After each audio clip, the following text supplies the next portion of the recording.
Jean-Louis, thank you very much for a very enlightening discussion. Thanks to the panel as well. Thank you, gentlemen, for a very interesting conversation. And right now, I'm happy to say that we have another actual guest in the studio with us today, and that is a pleasure that I would like to share with you all. Ladies and gentlemen, my next guest is Linas Beliūnas, and let me introduce him to you. He's a business developer, sales professional, and fintech strategist who strives to make an impact and change the world for the better. Currently, he's part of Flutterwave, where he's leading the company's expansion in Europe. Flutterwave is MasterCard, Greycroft, and Y Combinator-backed payments technology company headquartered in San Francisco. They're changing the way people do business online. Linas, so good to have you. It's nice to see you. This is a saying hello, kind of COVID-free say hello. So how do you like the event so far? Can you kind of share your impressions on what you saw today? Hey everyone, so thanks for the introduction. I'm really happy to be here. So the event is very strange, I would say. This is the first time I'm this kind of a global conference. So far, what I have listened, I really enjoy it, especially the virtual expo is a really, really interesting experience, and I'm looking forward to what's next in the event because you have some great lineup here. So you must listen to the man when he speaks because he knows what he's talking about. So please visit our virtual expo. Don't forget, you can also engage into conversation, do some networking. It's a very good kind of setup in the sense that we are not bound in time, and as the event draws to a close, day one draws to a close, it doesn't mean that necessarily you have to switch off your PC and make sure that you participate and network with as many people as you can. So, Linas, on to the questions that I have for you. And there's quite a list, 47 questions I've got, okay. So I think we'll go through all of them. Let's do it. All right, so let's give it a go. Well, first of all, you must be probably very excited with the big news for Flutterwave partnering up with Uber to issue the Uber Cash digital wallet feature in Africa. Can you tell us a little bit more about that? Yeah. So we have actually been with Uber. We have been partnering with them for quite a while. They're a very strong partner, and they're actually doing a very good job in Africa, democratizing taxi business, let's call it like that. So Uber Cash, in essence, is an add-on to what they have right now, allows people to seamlessly pay, book rides, buy something on Uber Eats and stuff like that. So what we do is we actually partnered with them to leverage our wide network across Africa, and with the help of that, they could easily top up funds. I mean, their drivers or the users could easily top up their funds and their wallets with very different payment methods, be it card, mobile money, or bank transfer, and seamlessly enjoy Uber experience. So we definitely believe that this should be a game changer for every customer of Uber. And a more kind of general question overall, do you see, because obviously people kind of tend to talk quite a lot about Africa being the next big thing in fintech or startups, what have you. Can you speak to that a little bit? Yeah. Yeah, so actually one thing I'm pretty surprised about is that when I'm speaking with some big global brands who have not yet found Africa as a continent or as a next business frontier, they tend to ignore that for some reason. They tend to prioritize, China, India, maybe Latin America. But actually one of the biggest potential, maybe arguably the biggest potential in technology, let's call it like that, is probably in Africa. There's a vast amount of potential over there, be it in resources, be it in customers, and in entrepreneurship as such. So not only myself coming from the country involved in Africa or changing the way people pay in Africa and do business, I do believe as myself, as a person, that Africa is a next big thing in fintech, especially if we think about the possibilities that 5G will bring and revolutionize banking and fintech as such. So this is something that every business and every business leader should have their eyes on. So Africa.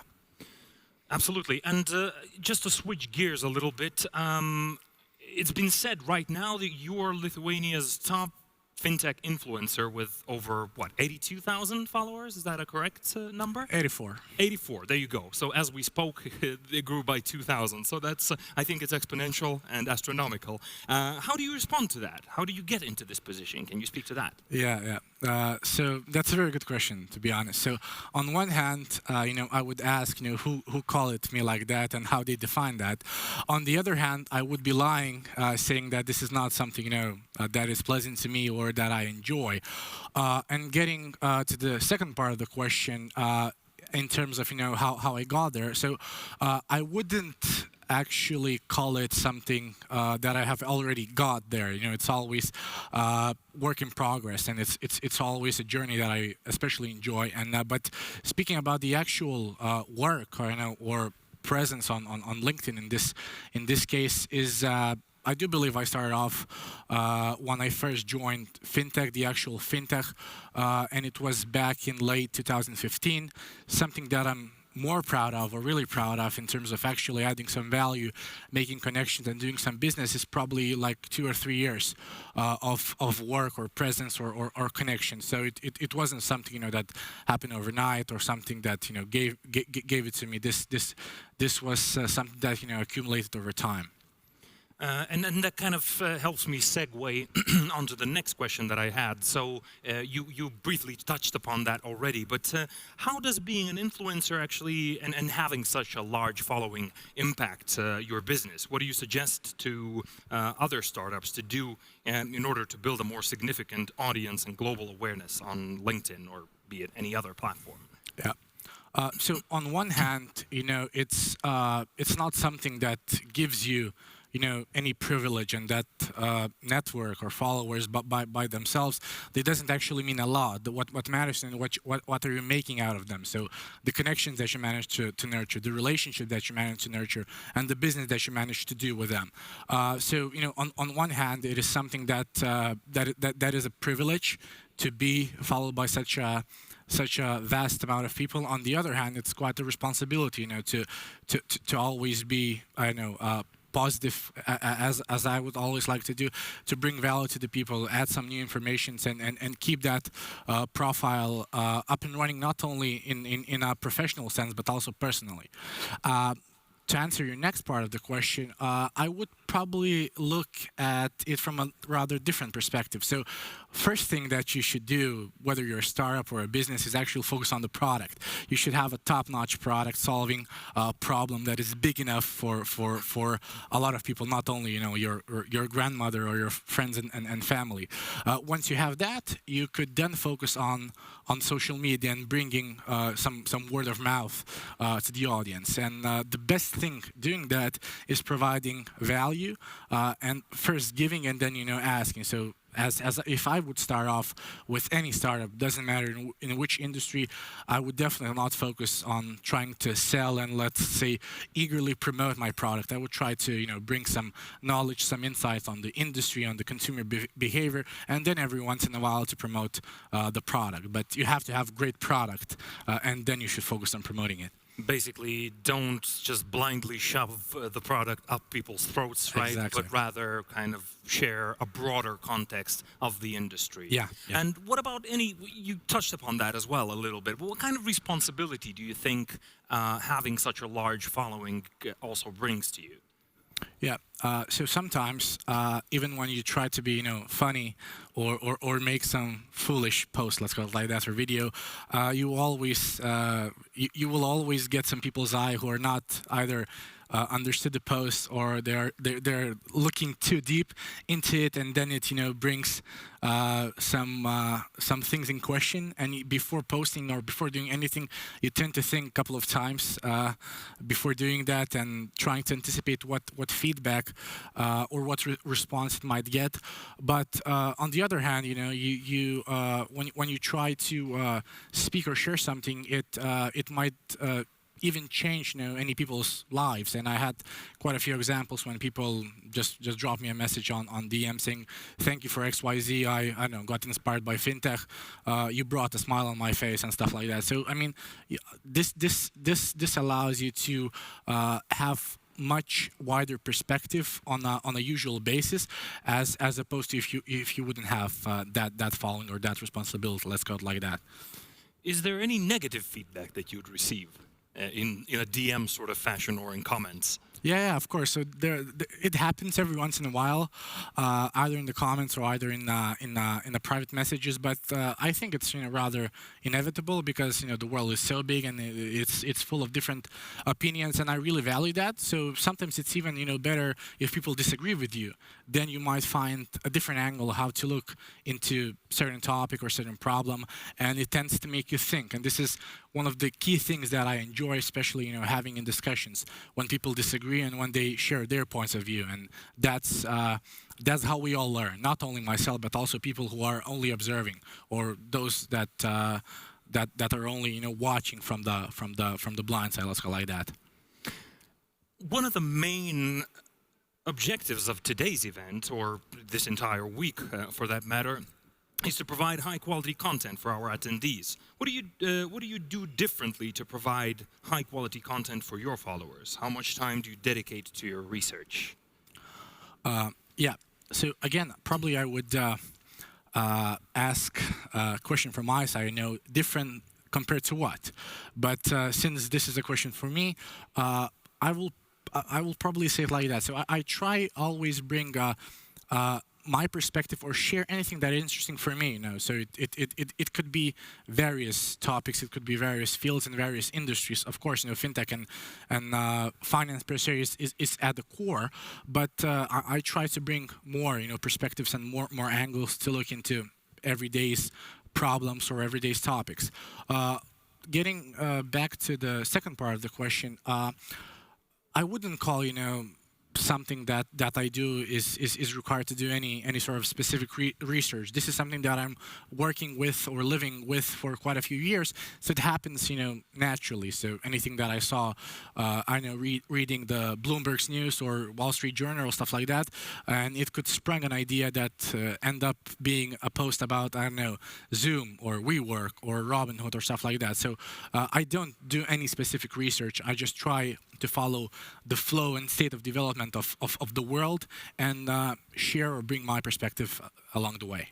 But in the before you post, obviously, the research that you do, you say you don't specifically research, but obviously you have to have quite a few entry channels for information to verify before you post. Does that kind of hit that on the nail a little bit as well? That's a very good question. So it happens both ways, and I'm very honest here. So sometimes you simply don't have time, or sometimes you even overlook some topics or details, right? But again, a privilege of having a wide network is that you have a lot of people and a lot of eyeballs, and sometimes they might be even people who are smarter than you, and they tend to share, this is wrong, this is not correct, have you checked that XYZ? So this is like a fact-checked machine, a crowdsourced fact-check machine who provides you with an insight, with an updates and things that you have missed. So next time when you do something related to that, you recall and you double check. But obviously, I try to, if it would be the stock price or some recent developments, I obviously run this by with a little search from my side, trying to understand whether this is still acute and whether this is still up to date. Yeah, you must be able to also be kind of responsible for your audience, so long as to get them to crowdsourced fact check you, right? In order to stay relevant.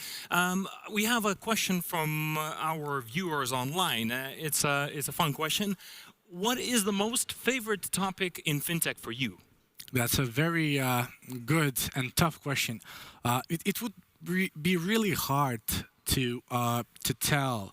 So maybe like a couple of years back or so, payments or neobanking or digital banks was something that I was really curious and interested about. But right now, as this is getting more and more mainstream, and I see more and more startups emerging in a similar space and trying to reinvent the wheel to some extent, I try to look maybe at some different frontiers, so maybe wealth tech, robo-advisory, and investing in terms of leveraging machine learning and AI is something that is really interesting on a broader level, and I have already briefly touched upon that with some other questions, maybe 5G and fintech and how this will revolutionize and change the game is something that I'm trying to do more research into this. Okay, and before we close, one quick other question from my side. If you had the ability to choose a collaboration partner in fintech, what company do you think you'd like to partner with the most? Right. So again, very good and very difficult question because yeah, I don't throw softballs today. yeah. So in essence, we as Flutterwave and me personally, we are always looking to partner with as much companies, businesses, and use cases as possible. But this will be my personal opinion. So when it comes to Africa and what we're doing with Flutterwave, I would be very keen and interested to partner with the guys or with the startups that are revolutionizing the investment or maybe to some extent small wealth management space to bring more financial literacy and financial inclusiveness into the African continent per se, and then bringing this into Europe. Because on a general level, be it in the Baltics or Lithuania, this is something that we very much lack, and financial literacy is crucial in order for have prosperous and very fruitful lives for everyone. I can see quite a few interesting questions that are being posted online. I think having the pressure of time a little bit, we will try and figure out a way on how they can answer them. But right now, ladies and gentlemen, I would like to say a huge thank you to Linas Beliūnas, Country Manager Europe at Flutterwave.